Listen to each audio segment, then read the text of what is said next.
Thank you. Cordy, you might advise me when I have 1 minute left. Thank you. I appreciate the topical issues. I want to express my appreciation to the Ceann Comhairle's office for selecting this. My concerns centre here in Ceann Comhairle on the difficulties being experienced by graduates of business courses who are applying to study professional diplomas in education but cannot receive the Back to Education allowance. Now, this is because of points requirements. A higher points threshold imposed upon them by the Postgraduate Application Centre since 2006. This was introduced due to the high demand from business graduates for places on PDEs. The requirement effectively demands that business students have master's qualifications in order to reach the required number of points to qualify for the postgraduate diploma in education.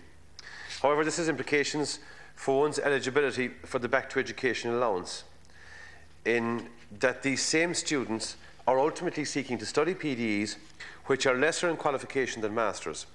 This obviously goes against the principle of progression and therefore renders the students ineligible for that payment. Now, it defeats the purpose at Ceann Comhairle intended by government, as many prospective PDE students, once they realise they cannot receive the Back to Education allowance, are deciding not to pursue the course, as it is financially unviable for them to do so. Now, this is fundamentally wrong.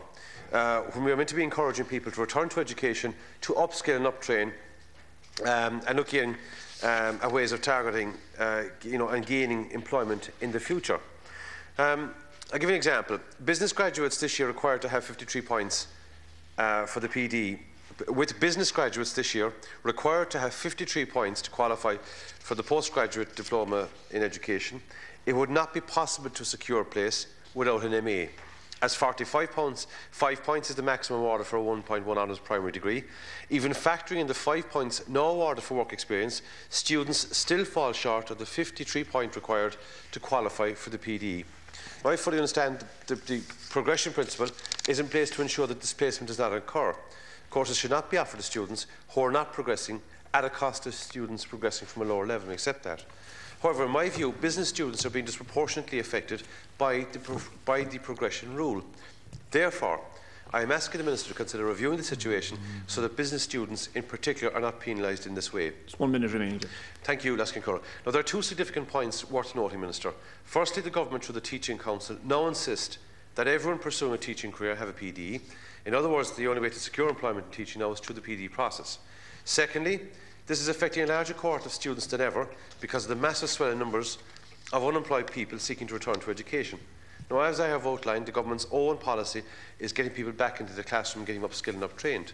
Now, a further difficulty is the absence of clarity at departmental level as to who is responsible for rectifying this administrative difficulty. I have pursued the result of this issue over the past number of months between education and social welfare. Now, the Department of Education are responsible for the Postgraduate Application Centre, who together made the decision in 06 to impose a higher points threshold on business graduates. This, as I have already stated, was due to the large number of applicants for the course. But at the same time, your own Department Minister is responsible for the BTA. In conclusion, the Department have already pointed out in their statement of conditions applying that the scheme is not statutorily based, and decisions on eligibility are made at their discretion. Now, this means that there is scope to accommodate business students who find themselves trapped in this administrative quagmire and ultimately discouraged from returning to the classroom. The scheme, as it is administered, is flawed in that it disproportionately affects specifically business graduates and acts as a disincentive to education at a time when we should be making every reasonable effort to get people back into education and training. Thank you, Deputy. Thank you, Minister for Social Protection. Minister has 4 minutes. Thank you, Ceann Comhairle, and I want to thank Deputy McCarthy for raising this very important issue. The Back to Education allowance, the BTEA scheme, is a second chance education opportunity scheme designed to remove the barriers to participation in second and third level education by enabling eligible people on certain social welfare payments to continue to receive a payment while pursuing an approved full-time education course that leads to a higher qualification than that already held. The number of participants engaged with Back to Education and the allowance has grown steadily in recent years. As of the 31st of December 2011, provisional figures indicate in the region of 25,700 participants are engaged with BTEA in the 2011-2012 academic year. which again represents an increase on the previous year. In the 2010-2011 academic year, there were 25,032 participants. That was an increase of 20% also on the previous year, which was only 20,000. And the 2009-2010 academic year, which I suppose coincided with the recession really beginning to bite, had seen a dramatic increase of 79% of participation. Provisional expenditure on the Back to Education Allowance scheme in 2011 was just 200 million. An estimate of 183 million has been provided for 2012 for the Back to Education Allowance. So a person wishing to pursue BTEA will have to satisfy a number of conditions, such as being a certain age, in receipt of a prescribed social welfare payment for a specified time period, pursuing a full-time course of study leading to a recognised qualification in a recognised college, and progressing in the level of education held by the client with reference to the National Framework of Qualifications, among others. The BTEA scheme covers a large range of full-time courses of education in approved colleges spanning basic foundation courses to third-level courses across all disciplines. The Back to Education Allowance is available to eligible persons in pursuit of a professional diploma in education, the PDE that Deputy McCarthy has referred to, previously known as a graduate diploma in education, or a HDIP, in any discipline. Level 8 in the National Framework of Qualifications. Other postgraduate qualifications, Level 9 or Level 10, are not included. BTEA guidelines are in the main in line with the mechanisms in place for student-type support schemes administered by the Department of Education and Skills, DES. State support for education purposes is grounded on a student progressing from one qualification level up to a higher one. This is necessary to ensure displacement does not occur, in that courses could be offered to students who are not progressing at the cost of students progressing from a lower education level. It should be noted that in the 2010-2011 academic year, of the 25,032 participants supported through BTEA, 43% actually pursued second-level courses. You know, sometimes that's forgotten. There's a lot of people going back to education and completing secondary education. My officials informed me, following a discussion with Department of Education and Science officials, that the Postgrad Application Centre Limited PAC, that was established in 1998 to centrally process and access applications to PTE courses. A common point system was devised and it has been used since. Applicants apply to PAC online and their applications are currently assessed by a team of assessors. In 2006, a decision was taken, due to the large number of applicants with business-related degrees, to put a cap, this is back in 2006, to put a cap on business-type degrees. To this end, a 10% allocation was imposed. The decision was taken to ensure that there was an adequate supply of post-primary teachers for all subject areas and to avoid an oversupply of teachers of business subjects.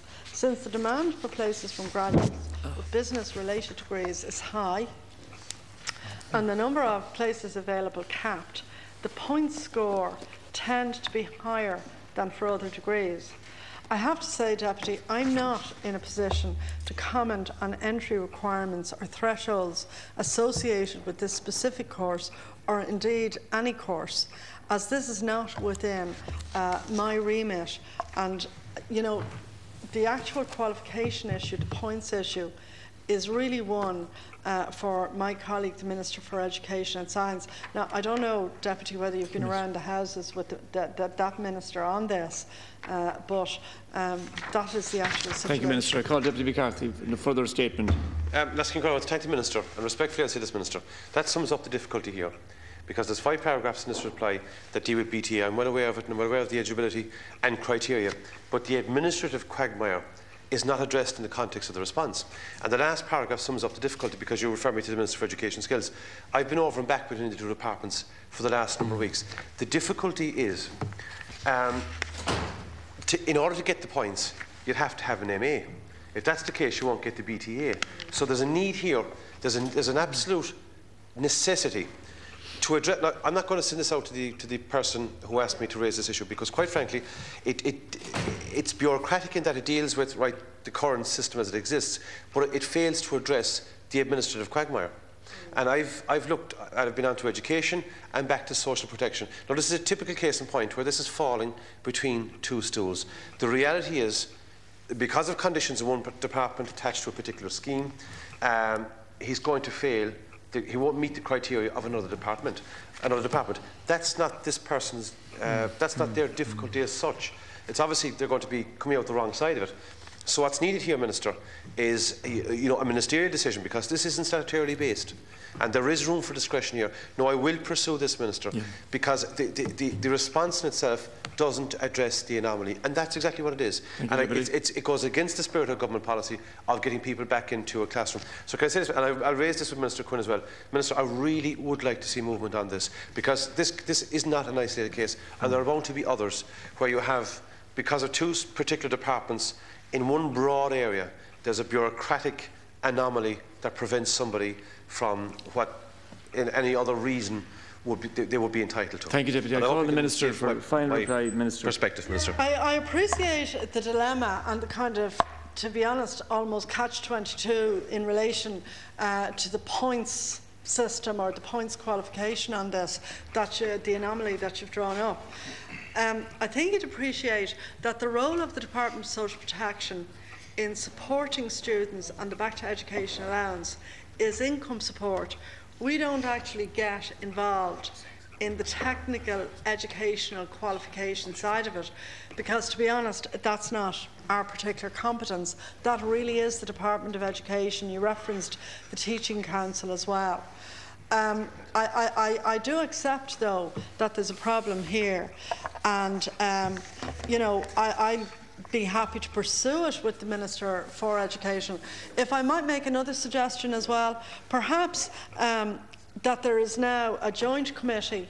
The Social Affairs Committee also references education matters.